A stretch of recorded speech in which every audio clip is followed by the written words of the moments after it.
Anne-Claire Coudray, toujours marquée par l'interview de Johnny Hallyday où il s'est confié sur son cancer. La date du 4 juin 2017 restera à jamais gravée dans la mémoire d'Anne-Claire Coudray.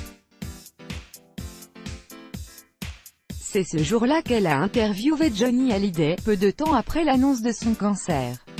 Il s'agit de l'une des dernières interviews du rocker. Plus de 6 mois après son décès, Johnny Hallyday continue à marquer les esprits.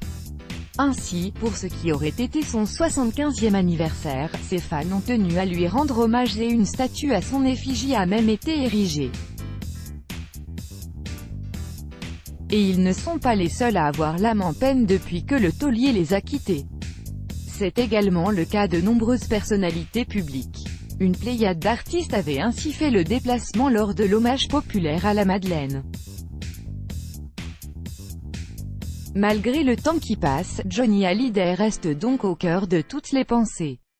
Et pas seulement à cause de la polémique entourant son héritage.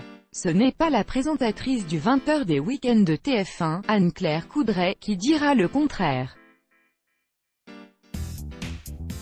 Au cours d'une interview accordée à nos confrères du Figaro, la journaliste a évoqué le moment le plus marquant de sa saison aux commandes du journal télévisé de la Une.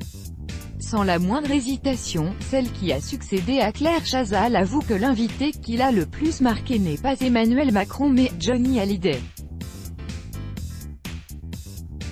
C'était l'une de ses dernières interviews. Il y avait à ses côtés Eddie Mitchell et Jacques Dutronc, c'était un moment très émouvant. Les trois compères avaient en effet fait le déplacement le 4 juin 2017. Soit 6 mois avant la mort du rocker star. Les trois chanteurs y faisaient la promotion de leur tournée Les Vieilles Canailles. Malgré le cancer qui le rongeait, le père de David, Laura, Jade et Joy tenait encore debout et voulait faire savoir à ses fans qu'il comptait bien se battre.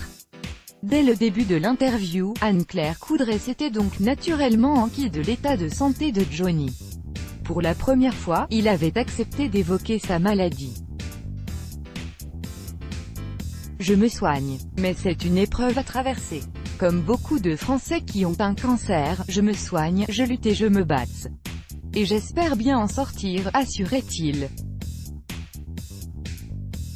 Vœu qui ne s'est malheureusement pas réalisé. Crédit photo, Best-Image. Chaque jour soyez le premier à recevoir l'actualité gala dans votre boîte mail. Recevoir, veuillez saisir un email valide. Vous devez accepter les conditions générales d'utilisation du site. Anne-Claire Coudray.